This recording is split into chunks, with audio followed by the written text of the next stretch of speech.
I'm going to name some stats here versus elite competition, guys. So 25 Georgia this year, 10 points. 25 Oklahoma this year, 17 points. Offensively, remember, I'm just going offensive points here. 25 Ohio State, 7 points. 24 Ohio State, 14 points. 24 Georgia, 19 points. 24 A&M, 17 points. 24 Georgia, 15 points. Some other stats, 0-7 versus Kirby Smart, Kalen DeBoer, and Ryan Day. 0-7. Worst yards per carry game. This is going to be a lot of Georgia in here. 25 Georgia, 1.4 yards per carry. 22 TCU, a team that made the national championship game, 1.3 yards per carry. 1.1 yards per carry versus 24 Georgia, both times. So those are the 4 worst outings under Steve Sarkisian as a running team. Texas has it. Listen, they're in the top 98% of college football, but there's that 1 to 2% that are better than them. That's just the case, guys. That's what the data and facts say in every asset. If you want to go points per game, yards per game, rush yards versus elite competition, it does not match up. Like I said, I'll keep saying this stat. In Steve Sarkisian's tenure in yards per game, points per game, rush yards per attempt, total rush yards, yards per attempt passing, total yards passing, third down conversion percentage, fourth down conversion percentage, all those type of stats, we've been in the top 10 twice in 5 years under Steve Sarkisian. We do not get it done versus elite competition, guys.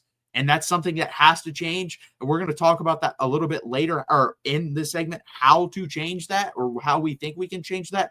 Jared, I'll let you go on this first. Do you think it can be changed under Steve Sarkisian? And if so, how? Do I think it can be changed under Steve Sarkisian?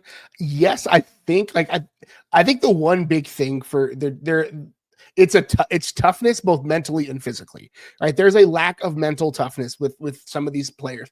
That goes back to these mental errors that we see that seem to really fault Texas. Again, think of the opening drive against Georgia. Right? Things are clicking, things are humming. You have a false start. You have a drop on third down.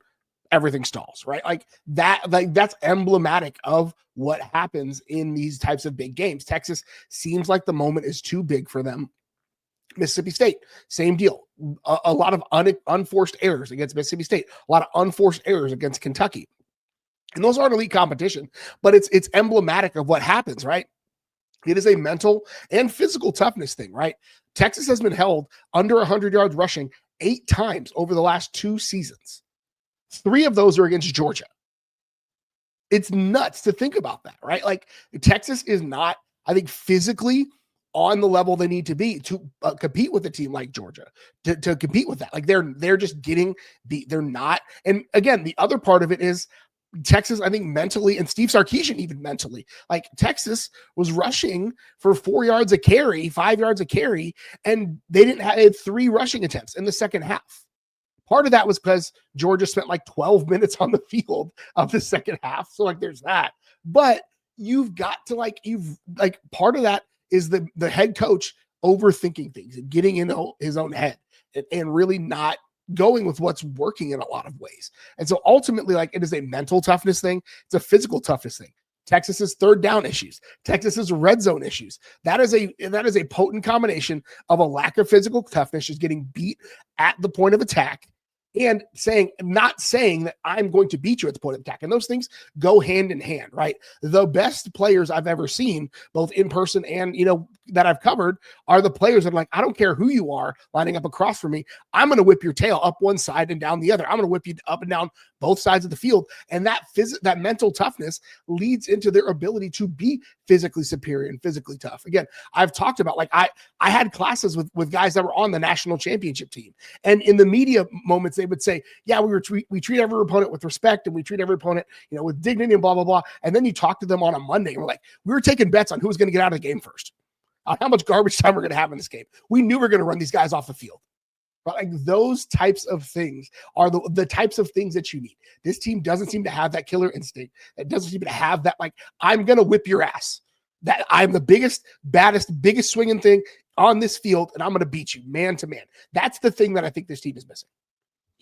Well, the thing is, the physicality thing, I do think that's a little bit like the actual physicality, not the mental side of it all, because I 100% agree with the mental side of it all. But the other, the actual physicality on the field, I think the offensive line might lack that, but the defensive line, I think, does a really Yeah. good job in these big games. Like the defensive side of the ball, I think we have the physicality. You want to question the offensive line in these games? Yeah, that's perfectly fine with me. And the running backs that as well. Like our running backs don't bring a lot of thunder there as well. Like the only one, Trey Wisner in that OU game this year, that was really it. I mean, even for A&M last year, that wasn't really physicality. He just ran away from people. A&M's run defense wasn't that good last year. So, I mean, yeah, it's the lapses of certain things, especially by the offense. And that's the thing why I don't know if it's fixable if Steve Sarkisian is going to keep calling plays. I really don't.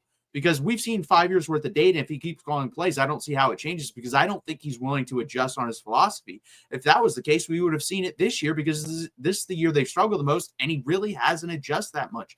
Like we've been begging for 11 and 10 personnel. We've been begging for up-tempo. I will say he's given us a little bit more up-tempo, but he's still stuck to 12 personnel, and that's the funny thing.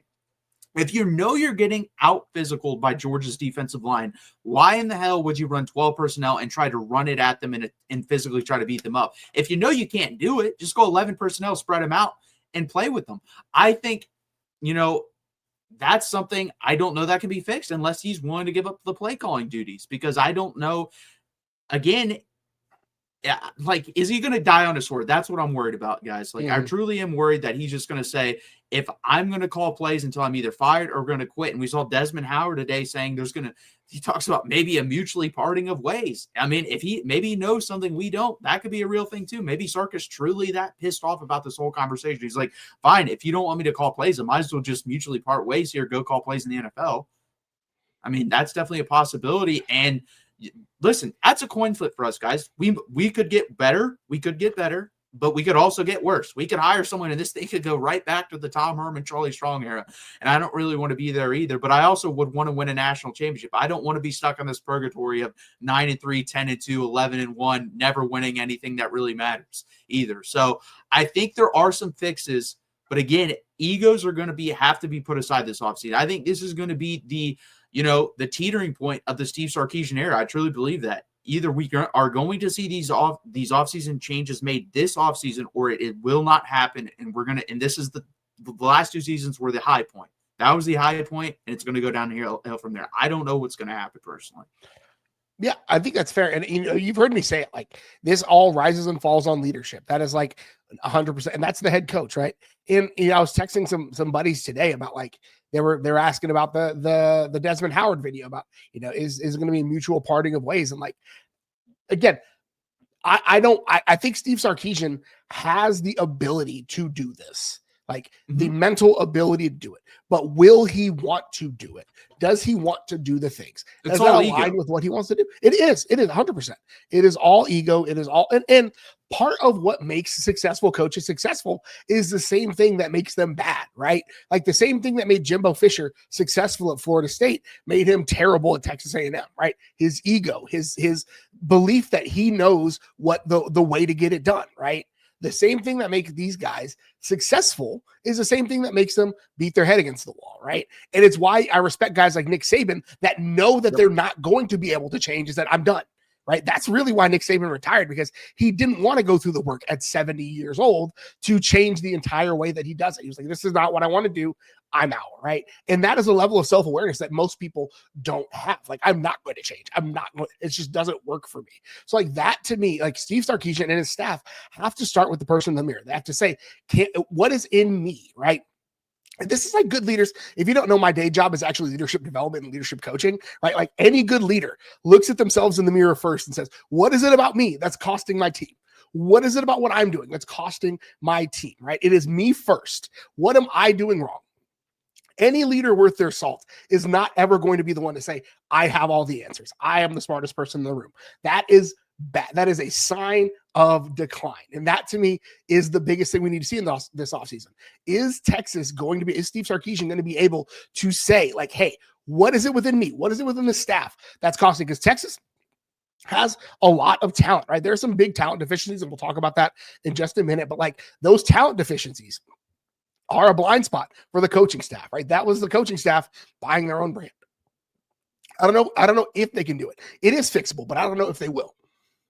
Well, that's the thing. When, again, also as a leader, you're supposed to know your strengths and weaknesses and supplement that with other people that can help you fill those gaps. And I don't know. See, that's the thing. Sark says these things, but I don't see it in his actions this year, guys. Again, I'm willing to say he just is willing to die with it in the season and then the offseason where you'll see the major changes. But if we come out again and we run his style of offense and we miss on a couple of those portal evaluations, we're back to this where you may have to run a certain scheme you don't want to, and he doesn't do it. Then we know, guys. Then we will know he's just unwilling to adapt. And that means in this portal cycle, if you truly want to run 12 personnel, dude, go to freaking North Dakota State and just get 2 molars at the tight end and say, there you go. We're running 12 personnel. These are 2 tight ends. We're going to mull people up front. If that's what you want, it's going to be unlikely you're going to find a perfect blend of a guy that can do it all. That's going to be, if you want that, you're going to have to pay a lot of money to go find those guys. Those guys cost a lot of money, and they're first and second round picks in the NFL. And you tried to do that with the Jack Hendrys, and you saw where it got you. It fell flat in the face. If you really want to run 12 personnel and be guaranteed to run it, just go get 2 farm boys that are 6'4", 6'5", that are 270, and will block people. That's what he should do. I don't know if he's going to do that because he feels like that's beneath him. He feels like North Dakota State, Montana State, those type of schools where you can get those guys. And we're Texas. We don't want that. We want the all-around guy. And we saw that worked in the portal. You can either hit on that guy or you can get, no offense, a Jack Andrews that really hasn't played up to the standard as the last 2 tight ends. Also on the Nick Saban thing, we saw him adapt. Like he said in the mid-early 2010s, hey, it's up-tempo. I hate this shit. He literally said, I don't like this, but you're doing it? Okay, watch this. I hire Lane Kiffin, and guess what I do? I'm going to win 3 national championships and make you guys look stupid. So he was willing to say, I don't like this brand of football, but I love winning more. So I'm going to shove my shit aside, and I'm going to win football games. And guess what? No one remembers that. No one remembers, Nick Saban's old stuff didn't work in this modern era, and he had to ban it and go. No, they know he won all these national championships, and that's all they care about. So at some point, you got to realize that as well. Yeah, winning covers all of your sins, right? And again, the other side, like the other part of, like, I got to talk out of both sides of my mouth for a second, because like we also have to remember that like this was despite what we convinced ourselves of preseason and the collective like hallucination we all had about this Texas team and kind of ignoring what was on paper. Like, this is what college football has been for a very long time, where a team is good for a couple of years, they lose a bunch of older players, and they step back, right? And so, like, I said this in an article, I said this to some friends, like, I was at the Colt McCoy game, right? Like, we don't remember how bad Colt McCoy was those first couple of years because of how his career ended. And so, like, part of me is like, is this just a symptom of the year? But even last year when Texas had those players, Kirby Smart whipped his tail. Ryan Day whipped his tail, right? And I can't say Ryan Day whipped his tail. That was a little bit of a closer game, but he got out coached for sure in multiple key spots. So, like, is Steve Sarkisian the barrier from Texas going to great to elite in the next level? That's the question we're going to have to see the answer through this offseason. I think another thing, I might do some research on this. We had the most draft picks from the last 2 years in the NFL. How many teams have not made a national championship appearance in those 2-year windows? Like that, guys, I'm going to say this right now. If I go and do the research, I have a feeling it's going to be every one of them, if they led into a 2-year window, probably made at least one national championship game. And we didn't do that. And that's a big, big deal to me. And it's looking bigger by the day. Yeah. I mean, the last ones I can think of are Ohio State from the last couple of years and Georgia from a couple of years prior to that. Like, Michigan broke the record and they were in the national championship game. Yeah. So I don't really like that trend. That's a nice way of saying it. Yeah. And last thing before we end on this topic, and that's the thing too, like, it's again, not what the record says. It really isn't. It's more of the results I'm saying of, I think we have the talent to run a certain type of scheme, but we just refuse to run that certain type of scheme. I really, really believe if we just went 10 or 11 personnel, this could be a pretty good football team. Because again, this is also crazy. We apparently have told Emmett Mosley he's the 4th wide receiver, which to me, he's the most complete wide receiver we have on the team. And every time we put in an Andrews or a Washington or both in at the same time, he's the one that hits the bench. So I'm just baffled by that decision. But yeah, I don't understand that at all. Yeah, that's mostly has been the one. I think every time I watch him, I'm like, why isn't this guy playing more? Like every time he gets a catch, I'm like, why isn't this guy on the field more? And I understand that like they have to keep, Wingo and Moore happy, so they don't, so they don't dip. But like, it's a team sport at some point. Like, and I understand. Like, I'm not naive enough to say that like that's not part of the game. But ultimately, like, the thing I always want to like talk about when I talk about guys getting NIL money is like guys on national championship teams make more money than guys on 8-4 teams, regardless of your position, right? Like if you're worried about your checks, like win some games and folks are going to want to have you on their ads, regardless of the other stuff.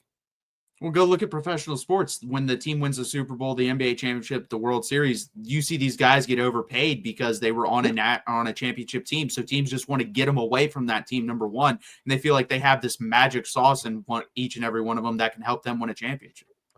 I was in Buffalo for work a couple of weeks ago, and I saw Josh Allen and a bunch of guys I couldn't recognize on a bunch of billboards. I'm like, I know that's Josh Allen. Who are those other three dudes, right? Like when you're on a good team, people are going to want your services regardless of whether or not you're Josh Allen or the other random guys that I still don't know who they are. 100%. So I think overall, get better, more physical along the offensive line, more physical at the running back position. And then just number one for me is just we got to stop this penalty stuff. Like you don't see great football teams that win national championship just committing all these penalties over and over week after week. It does not happen. So that's got to be done with. It's all between the ears for me. It is mental mistakes. It is, drops are a mental mistake. Penalties are a mental mistake. Again, and it's mentality on third and mediums, mentality on goal line. Like all of that is mental stuff. And some of that comes down to the head coach. Some of that comes to what they're doing in the strength and conditioning program. Like it's all mental reps at this point. So again, guys, please hit that like button. Please subscribe.